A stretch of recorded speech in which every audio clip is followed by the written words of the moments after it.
Welcome to the Billionaire's Choice. Subscribe and turn on notifications to enjoy more heartwarming stories of love and destiny. Let us know where you're watching from, and let's begin today's story. Sometimes the greatest mistake you can make is believing everyone sees value the way you do. The church bells echoed across the quiet streets of Charleston as luxury cars lined the entrance of St. Andrew's Cathedral, their polished paint reflecting the warm spring sunshine.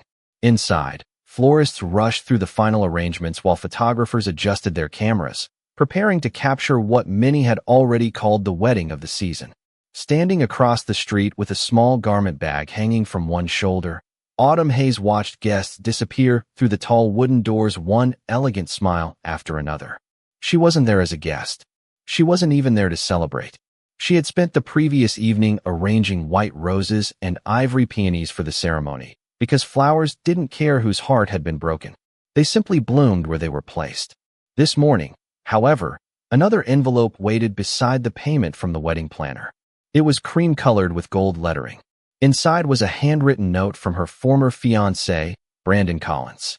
"Hope you finally found someone. It would be awkward if you came alone." Autumn read the sentence again, then folded the card carefully instead of tearing it apart. That was Brandon's style.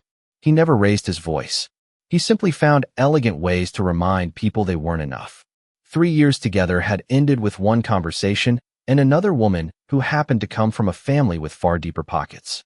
Autumn had told herself she had moved on. She believed it most days. Yet standing outside the church while laughter drifted through the open doors, she realized memories could still feel surprisingly heavy. She adjusted the sleeve of her simple navy dress, one she had worn to several weddings, because buying another wasn't in the budget. Her reflection in the window of a nearby bakery reminded her of who she really was. Comfortable flats, a second-hand purse, hair pinned neatly. Because doing it herself saved $40 at the salon. She forced a quiet smile. She had survived worse days than this. Across the sidewalk, security guards suddenly stepped toward someone sitting near the stone fountain beside the church entrance. A tall man with an untrimmed beard and worn clothes slowly stood, collecting a faded backpack that looked as though it had traveled hundreds of miles. His jacket had been patched several times. His boots were dusty. One guard pointed toward the corner of the block. "You can't stay here today, sir. Private event." The stranger nodded politely without arguing. He simply lowered his eyes and began walking away as though disappointment had become routine. Autumn watched him for a moment longer than she intended. There was something unusual about him. Despite the weathered clothes, his posture remained straight. Despite the embarrassment, he thanked the guards before leaving. Most people looked away. Nobody noticed him except her. She reached into her purse, searching for a few dollars, only to discover she had barely enough cash left to buy gas on the drive home. The realization made her sigh. She understood what it felt like to count every bill before spending it. The stranger stopped beside a bench beneath an old oak tree. He rubbed his hands together against the morning breeze, but never asked anyone for help. He simply watched families arrive, smiling at children carrying flower baskets and elderly couples helping each other climb the church steps. Autumn hesitated. She could still leave. She could drive home, spend the afternoon pretending this wedding never happened, and spare herself another quiet humiliation. Then Brandon's words echoed once more inside her mind. "Hope you've finally found someone."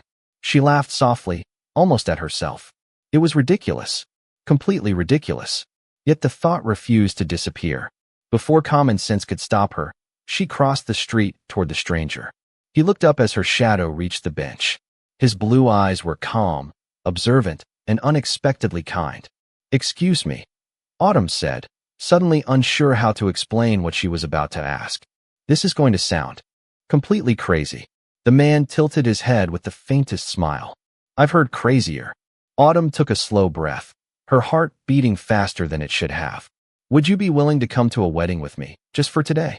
The stranger looked at Autumn for several seconds without answering, as though he was trying to decide whether she was joking or testing him. A soft breeze carried the scent of fresh roses from the church entrance, while distant laughter floated through the air. Finally, he smiled with quiet amusement. "You are asking a man you met less than a minute ago to be your date at a wedding." Autumn let out a nervous laugh. "When you say it out loud, it sounds even stranger." "It certainly does." She felt her cheeks warm with embarrassment. You can say no? I realize how ridiculous this must seem. Instead of refusing, the man studied her expression with unusual patience. There was no pity in his eyes, only curiosity. May I ask why me? Autumn looked toward the church where another luxury vehicle had just arrived. Because everyone inside already has an opinion about me. You are the only person here who does not. The stranger lowered his eyes for a brief moment before looking back at her. That is an honest answer. It is the only one I have. He extended his hand. My name is Gavin. She accepted the handshake. His grip was steady and confident, nothing like she expected. I am Autumn. Very well, Autumn. I will go with you, but only if you promise me one thing. She blinked. What is that? Do not apologize for helping someone. She nodded without fully understanding why those words sounded so important. Deal. Autumn glanced at his worn jacket and then toward the elegant guests entering the cathedral. We have one small problem. Gavin looked down at himself and chuckled softly. Only one. She smiled for the first time that morning. Come with me. 10 minutes later, they walked into a small thrift store a few blocks away. It was the kind of neighborhood shop where racks of donated clothing stood shoulder to shoulder beneath old ceiling fans. Autumn searched carefully until she found a charcoal gray suit that almost matched Gavin's height. It was slightly loose across the shoulders, but after adjusting the sleeves, she stepped back with satisfaction. It is not perfect. Gavin looked at himself in the mirror. Neither is life. She laughed again. You have an answer for everything. Not everything. She added a crisp white shirt, a simple leather belt, and a navy blue tie resting alone on a clearance rack with a handwritten tag that read $5. For reasons she could not explain, she chose the tie immediately. This one, she said. Gavin ran his fingers gently across the fabric. Excellent choice. At the register, Autumn quietly counted every bill in her wallet before handing them over. The cashier placed the folded suit inside a paper bag, unaware that every dollar represented groceries she would now postpone until next week. Gavin noticed the nearly empty wallet, but said nothing. Outside the store, Autumn pointed toward a neighborhood barber shop. Would you mind if we stopped one more time? Less than 30 minutes later, Gavin emerged with neatly trimmed hair and a clean shave. The transformation surprised even the barber, who joked that someone ought to put him on the cover of a magazine. Gavin simply smiled and thanked him. As they walked toward the church again, Autumn handed him the navy tie. I am not very good at tying these. Gavin accepted it carefully, his expression briefly thoughtful before he tied a flawless Windsor knot in one smooth motion. Autumn stared for a second. You learned that somewhere unexpected. He adjusted the collar without answering directly. Everyone has a past that does not match first impressions. Before entering the church grounds, Autumn stopped beside a small food truck parked across the street. She bought 2 cups of hot tomato soup and fresh sandwiches, insisting they eat before facing the afternoon ahead. Gavin thanked her sincerely, finishing every bite without wasting a crumb. As they sat together on the bench beneath the old oak tree, neither of them noticed the church guests occasionally glancing in their direction. Autumn only knew she no longer felt alone, and Gavin quietly folded the paper napkin before slipping the navy. Tie into place once more, treating a $5 piece of fabric as though it were something priceless. By the time they returned to St. Andrew's Cathedral, the ceremony was only minutes away from beginning. Guests paused in quiet surprise as Autumn and Gavin walked side by side across the stone courtyard. The transformation was impossible to ignore. The charcoal suit fit well enough to look respectable, the fresh haircut softened his rugged appearance, and the navy tie added a touch of quiet elegance. Yet there was still something about him that refused to blend into the crowd. It was not the clothes. It was the confidence with which he carried himself, as though expensive rooms and ordinary sidewalks had always belonged to him equally. Autumn noticed several familiar faces whispering as they approached the entrance. Former co-workers smiled politely before immediately looking Gavin up and down with obvious curiosity. One woman leaned toward another and murmured just loudly enough to be heard. That cannot possibly be her boyfriend. Autumn pretended not to notice. Gavin did the same. He simply opened the heavy church door and stepped aside, allowing her to enter first. The gesture was simple, almost old-fashioned, but it caught the attention of an elderly couple standing nearby. The husband smiled approvingly while his wife whispered, "Now that is how a gentleman behaves." Autumn thanked Gavin quietly. "You do not have to keep pretending. He answered with an easy smile. Who says I am pretending? Before she could respond, a familiar voice interrupted them. Autumn. She turned and found Brandon Collins standing near the front aisle in an immaculate black tuxedo. Everything about him looked carefully planned, from the polished shoes to the perfect smile he wore whenever other people were watching. Beside him stood his bride, Vanessa, surrounded by bridesmaids adjusting the final details of her gown. Brandon's eyes shifted toward Gavin. His smile tightened almost imperceptibly. I honestly did not think you would come. Autumn lifted her chin. You invited me. I did. Brandon nodded slowly. I just expected, well, someone different. His gaze rested briefly on Gavin's inexpensive suit before returning to Autumn. Interesting choice. Gavin extended his hand with calm confidence. It is nice to meet you. Congratulations on your wedding. Brandon hesitated for half a second before accepting the handshake. Something about Gavin's steady eye contact unsettled him, although he could not explain why. Thank you. One of Brandon's college friends walked over carrying a glass of sparkling cider. He glanced at Gavin with open amusement. So this is the lucky guy? Where did you two meet? Autumn answered before Gavin could speak. At the right place on the right day. The group laughed politely, assuming she was avoiding the question. Another guest added with a grin. Well, love works in mysterious ways. Gavin remained perfectly composed. He never defended himself. He never corrected anyone. Instead, he complimented the floral arrangements, praising the craftsmanship with such specific observations that Autumn blinked in surprise. The balance between the white roses and the ivory peonies is remarkable, he said softly. Whoever designed them understands restraint better than excess. Autumn looked at him. I designed them. Gavin smiled warmly. Then the church is fortunate. For the first time that morning, someone had admired her work instead of her circumstances. The compliment felt genuine because it expected nothing in return. As guests found their seats, Brandon leaned closer to Autumn. His voice remained polite, but every word carried quiet judgment. I hope you are happy. Autumn met his eyes without hesitation. I am learning to be. Brandon glanced once more at Gavin and offered a faint smile that never reached his eyes. Well, I suppose everyone deserves a second chance. Gavin answered before Autumn could. They do. Sometimes they simply need the right person to remind them. Brandon gave a brief nod and walked away toward the altar, unaware that the man he had casually dismissed had just spoken with the calm certainty of someone whose life had been built on decisions far greater than appearances. Autumn looked at Gavin with growing curiosity. The more time she spent beside him, the less he resembled the stranger she had met outside the church only an hour earlier. Yet she pushed the thought aside. Today was not about solving mysteries.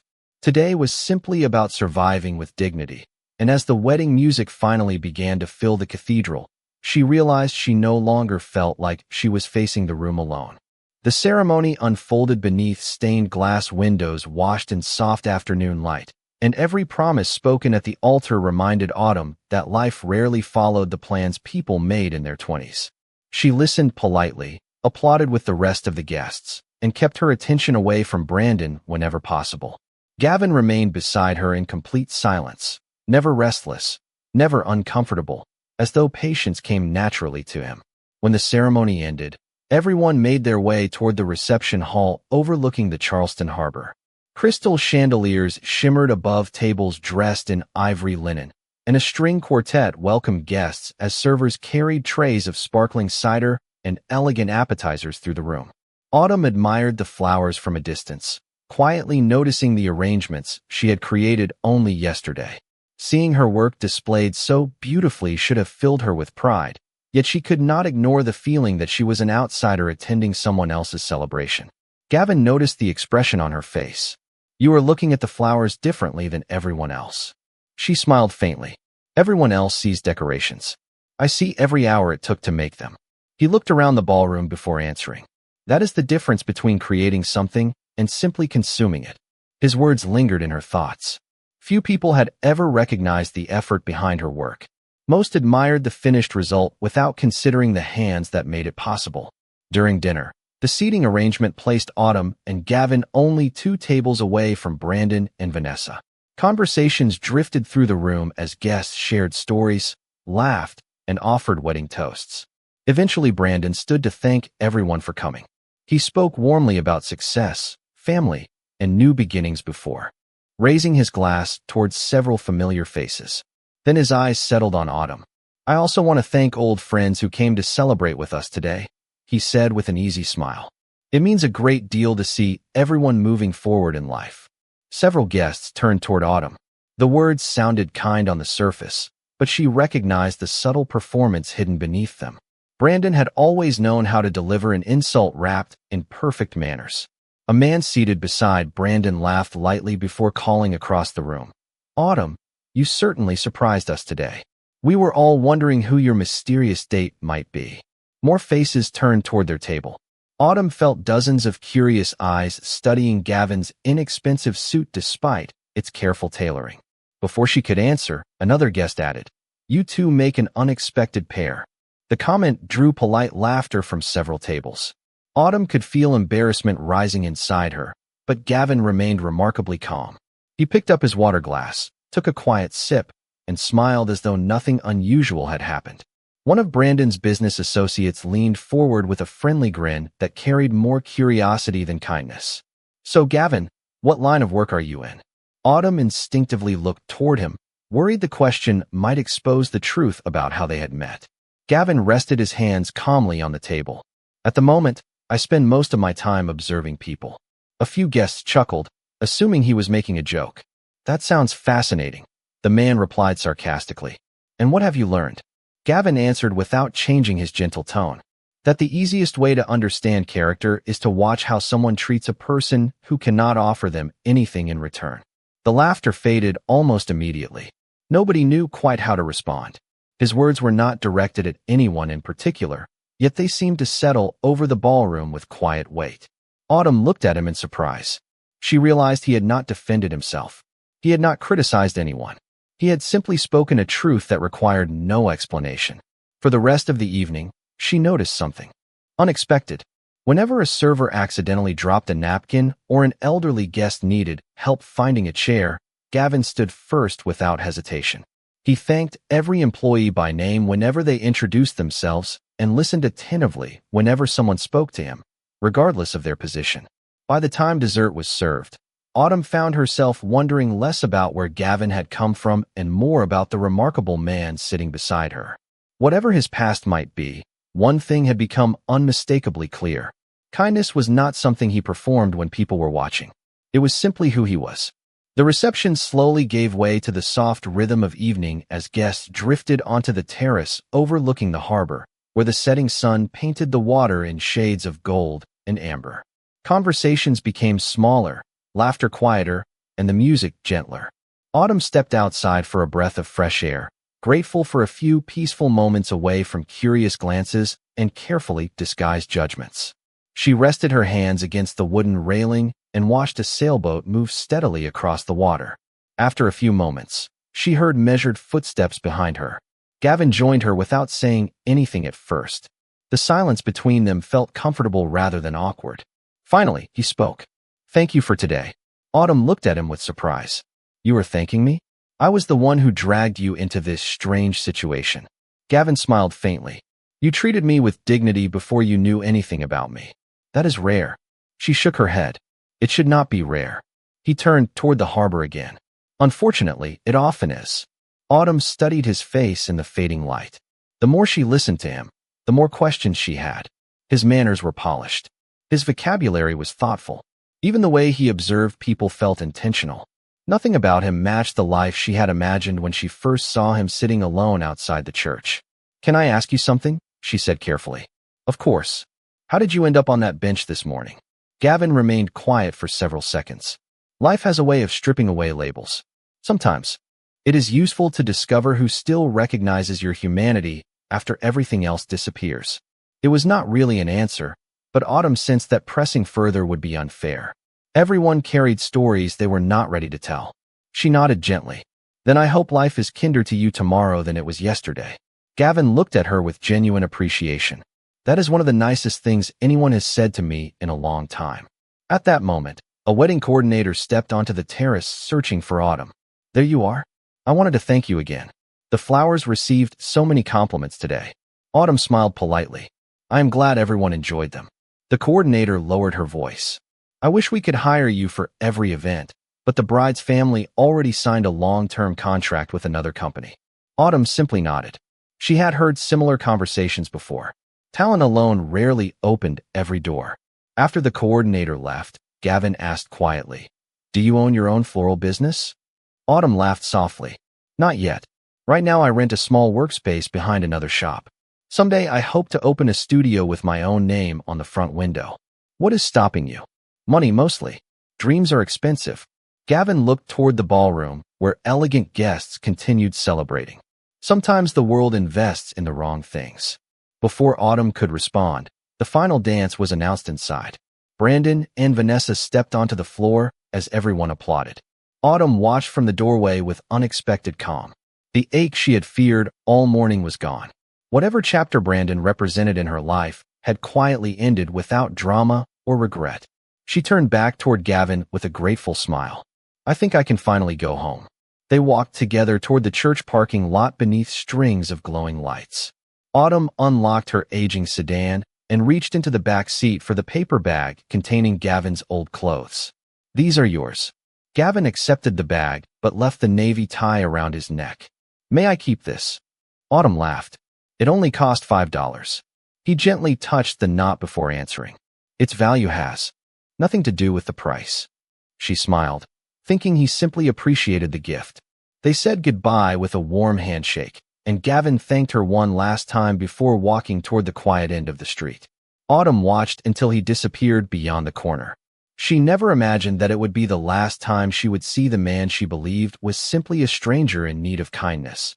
And as she drove home beneath the evening sky, she had no way of knowing that the greatest surprise of her life had only just begun. 3 weeks passed, and life quietly settled back into its familiar rhythm. Autumn spent long days arranging bouquets, delivering centerpieces, and cleaning the tiny workspace she rented behind another floral shop. Bills still arrived on time. Opportunities still seemed just out of reach, and yet something inside her had changed. Every now and then she found herself wondering where Gavin had gone. She had driven past St. Andrew's Cathedral once or twice, almost expecting to see him sitting beneath the old oak tree again, but the bench remained empty. She hoped he had found a safer place to stay. She hoped someone else had shown him the same kindness she believed every person deserved. One Monday morning, her employer walked into the workshop holding a clipboard with an unusually excited expression. "Autumn, I have a special assignment for you." She set down a bundle of white lilies. "What is it?" "Whitmore Capital is hosting its annual foundation gala tomorrow evening. Their usual florist canceled because of a family emergency. They need someone to redesign the ballroom in less than 24 hours. Autumn nearly dropped the flowers in her hands. Everyone in Charleston knew the name Whitmore Capital. The company supported hospitals, schools, and community programs across the state. Landing even one event for them could change the future of a small business. "Are you serious?" she asked.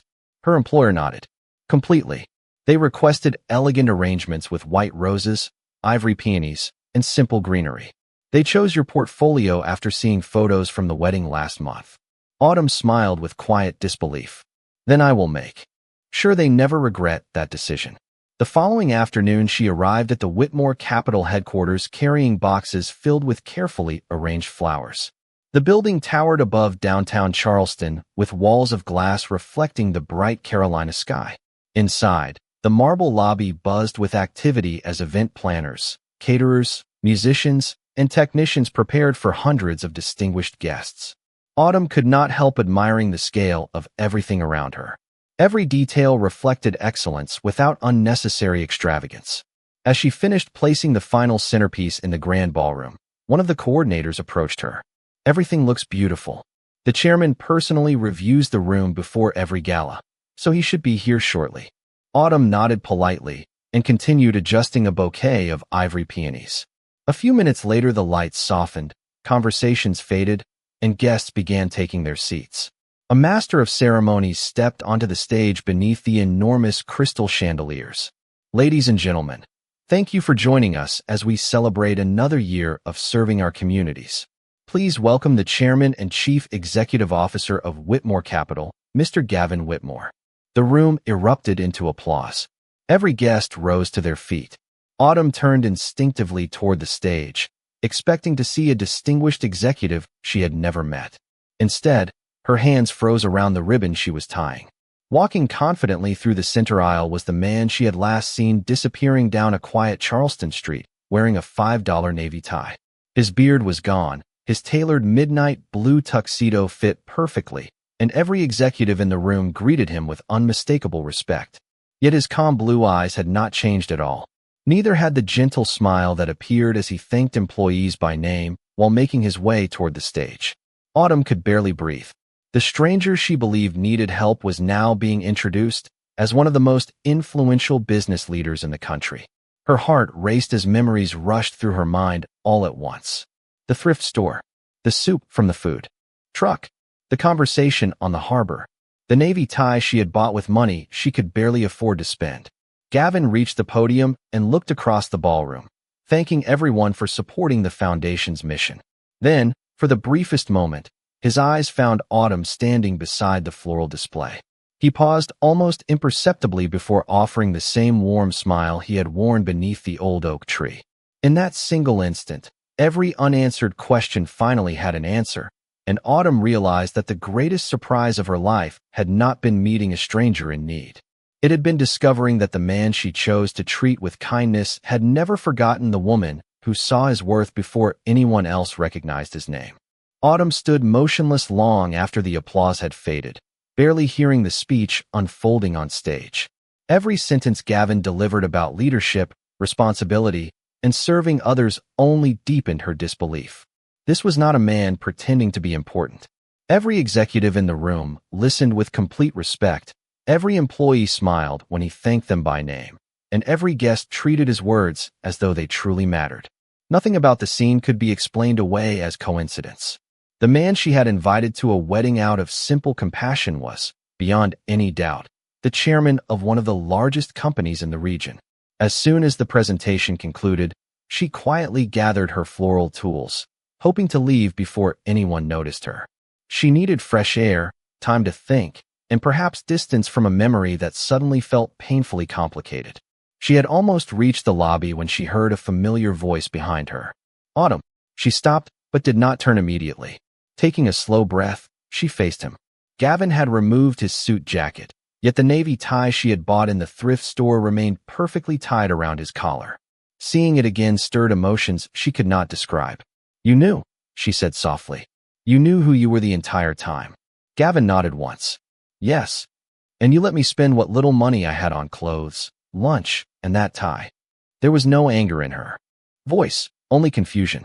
Gavin's expression became deeply sincere. "I tried to tell you that appearances rarely reveal the truth. I never asked you to spend a single dollar. You chose every act of kindness on your own." Autumn looked away. "You could have stopped me. If I had, I would never have learned who you really were." The words settled heavily between them. She shook her head. "So I was part of some experiment." "No," Gavin answered immediately. "You became the reason it ended." Autumn frowned, unable to understand. Gavin motioned toward a quiet seating area overlooking the city skyline. After a moment of hesitation, she followed. The evening sun reflected across the glass buildings outside as the noise of the gala faded into the distance. Gavin folded his hands before speaking again. 3 years ago, someone I trusted inside my company betrayed our organization for personal gain. Around the same time, the woman I planned to marry admitted she loved the lifestyle my success provided more than the person I was becoming. After those experiences, I began questioning every relationship in my life. I no longer knew whether people respected me or simply respected my position. Autumn listened silently. "So you pretended to have nothing," she said.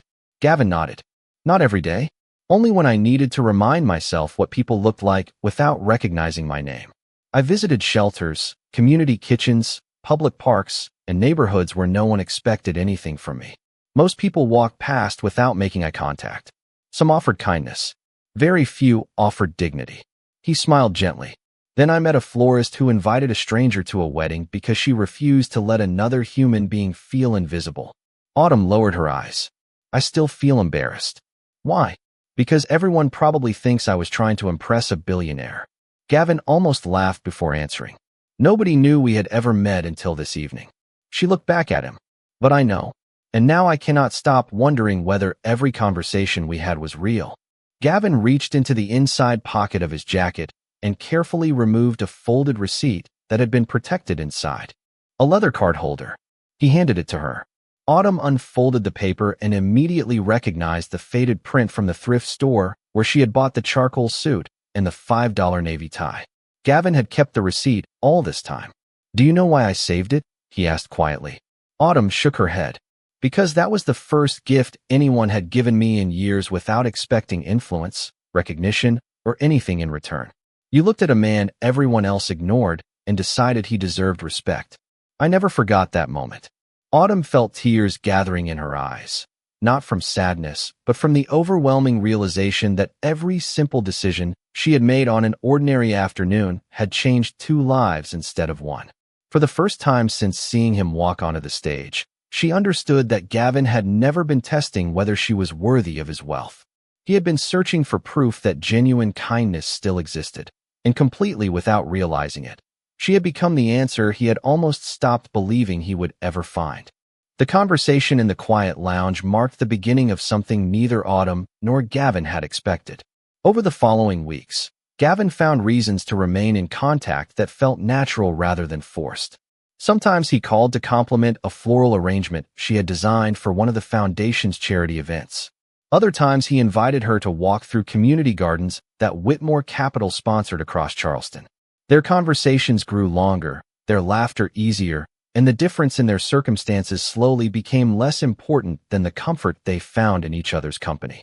Yet not everyone welcomed the growing friendship.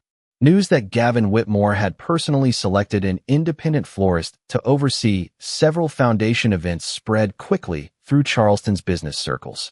Before long, Brandon heard the rumors. At first he dismissed them as exaggerated gossip, but curiosity eventually led him to attend a charity luncheon hosted by Whitmore Capital. The moment he walked into the ballroom and saw Autumn discussing floral designs with Gavin beside a display of white roses, his confidence faltered.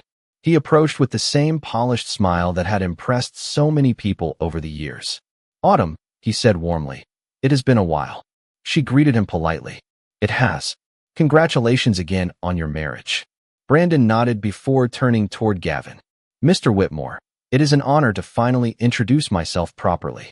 Gavin offered a courteous handshake. "Good afternoon." Brandon laughed lightly. "I have to admit, I never imagined we had already met." Gavin's expression remained calm. Life has a habit of creating unexpected introductions. Brandon glanced toward Autumn before continuing. "I suppose we all made assumptions that day." Gavin answered with quiet confidence. "Most people did." Several guests standing nearby recognized the conversation and gradually turned their attention toward the 3 of them. Brandon sensed an audience and instinctively slipped into the charming public persona that had always served him well. "If I said anything insensitive at the wedding, I hope there are no hard feelings. None of us realized who you really were." Gavin smiled politely. "That is precisely the point. You believed you knew who I was." The surrounding conversations grew noticeably quieter. Brandon forced another smile. "Well, appearances can certainly be misleading." Gavin nodded. "They can, which is why character matters far more." His tone remained gentle, never confrontational, yet every word carried undeniable weight. "I have discovered that the most revealing moments in life happen when people believe no one important is watching." Brandon shifted uncomfortably. "I am sure everyone makes mistakes." "Everyone does," Gavin agreed. "The difference is whether those mistakes come from misunderstanding or from believing another person's value depends on their status." Autumn noticed several executives exchanging thoughtful glances. Nobody appeared entertained by gossip anymore. Instead, they seemed to be reflecting on Gavin's words. Brandon attempted to redirect the conversation. Fortunately, everything worked out in the end. Gavin looked toward Autumn with genuine respect before answering. "For some people, yes, because one person chose compassion instead of judgment." The room fell completely silent for a brief moment. Gavin turned to the guests gathered around them. "The reason Whitmore Foundation recently expanded its community partnership program is because leadership begins with recognizing human dignity before titles, wealth, or influence." That lesson did not come from a boardroom. It came from an ordinary florist who believed a stranger deserved kindness without asking what he could give her in return. Every eye shifted toward Autumn. She felt her cheeks grow warm with embarrassment, but the expressions surrounding her had changed completely. The same type of people who might once have overlooked her now looked at her with sincere admiration. One of the senior board members stepped forward and smiled warmly. "Miss Hayes, we have heard remarkable things about your work. We would be honored if you considered becoming the lead floral designer for all Whitmore Foundation events next year." Autumn stared at him in astonishment. Before she could answer, another executive added, "Your talent speaks for itself, but your character makes the partnership even more meaningful." Brandon stood quietly to one side, realizing that status alone could never earn the respect that simple kindness had created without effort. As applause gradually filled the ballroom, Autumn looked at Gavin. He had never sought revenge, humiliation, or public embarrassment for anyone. Instead, he had allowed integrity to reveal the truth naturally, proving that genuine dignity always shines brighter than pride, and that a single act of compassion could quietly transform the course of countless lives. Nearly 1 year later, Charleston welcomed another spring, and with it came the grand opening of Hayes Floral Studio. Sunlight poured through wide front windows filled with white roses, ivory peonies, fresh eucalyptus, and colorful wildflowers that reflected autumn's unmistakable style. The elegant sign above the entrance carried her family name for the first time, a dream she had quietly protected for years before finally seeing it become reality. The business had grown steadily through talent, determination, and the opportunities earned through her work with Whitmore Foundation. Gavin had insisted from the beginning that every contract be awarded through the same professional review process as every other vendor. He never wanted anyone to believe Autumn's success had been purchased through affection rather than achieved through excellence. Every arrangement she designed only confirmed that the foundation had made the right decision. On the morning of the grand opening, friends, neighbors, local business owners, and foundation volunteers gathered to celebrate. Even several employees from Whitmore Capital arrived carrying flowers they insisted on buying from the new shop, despite the obvious irony. Laughter filled the room as customers admired the displays and congratulated Autumn on reaching a milestone many had watched her pursue for years. Standing quietly near the entrance, Gavin observed everything with the same calm smile Autumn had first noticed outside St. Andrew's Cathedral. Although photographers occasionally approached him, he gently redirected every conversation toward the woman whose achievement deserved the attention. After the ribbon-cutting ceremony concluded, the guests slowly drifted outside into the small garden behind the studio, where string lights hung between old oak trees and a fountain quietly echoed through the afternoon air. Autumn stepped into the garden for a moment of peace, grateful for the chance to absorb everything that had happened.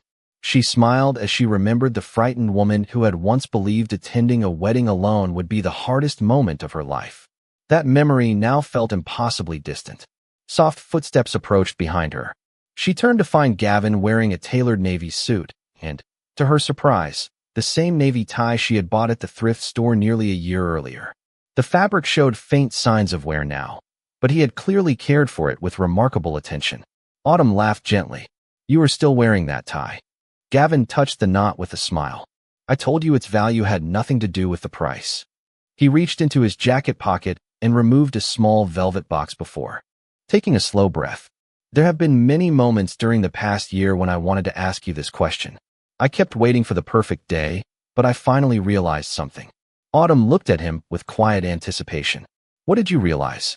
"The perfect day began the moment you walked across a church courtyard and invited a complete stranger to sit beside you." He opened the box, revealing a graceful engagement ring that reflected the afternoon sunlight without unnecessary extravagance. "Autumn Hayes, before I met you, I spent years searching for people I could trust. I never expected to find the woman I would love. You reminded me that kindness is stronger than wealth, that dignity is more valuable than reputation, and that the greatest gift anyone can offer another person is to truly see them. Will you marry me?" Tears filled Autumn's eyes as memories flooded back all at once. The old oak tree, the thrift store, the bowl of soup, the harbor at sunset, the folded receipt he had treasured, the navy tie that had quietly connected every chapter of their story. She smiled through happy tears and answered without hesitation, "Yes, I will." Applause erupted behind them as family, friends, employees, and neighbors who had quietly followed them into the garden celebrated together. Gavin placed the ring on her finger before embracing her warmly. Months later, when they exchanged vows beneath the same oak tree outside St. Andrew's Cathedral, the guests noticed one small detail that only a few understood. Gavin chose not to wear an expensive designer tie with his wedding suit. Instead, resting perfectly beneath his collar was the simple navy tie that had cost $5, preserved as a reminder that the greatest turning point of his life had never begun inside a boardroom or a mansion. It had begun with an ordinary act of compassion from a woman who believed every person deserved respect before they ever earned recognition. Their story became a quiet reminder throughout Charleston that genuine leadership is measured not by the fortune someone possesses, but by the kindness they extend when they believe no reward will ever come in return. And for Gavin and Autumn, that simple truth became the strongest foundation upon which they built a lifetime together. If you enjoyed this story, please like, share, and subscribe to the Billionaire's Choice. Every week, we bring you heartwarming stories of love, destiny, and life-changing decisions. Don't forget to turn on notifications so you never miss a new story.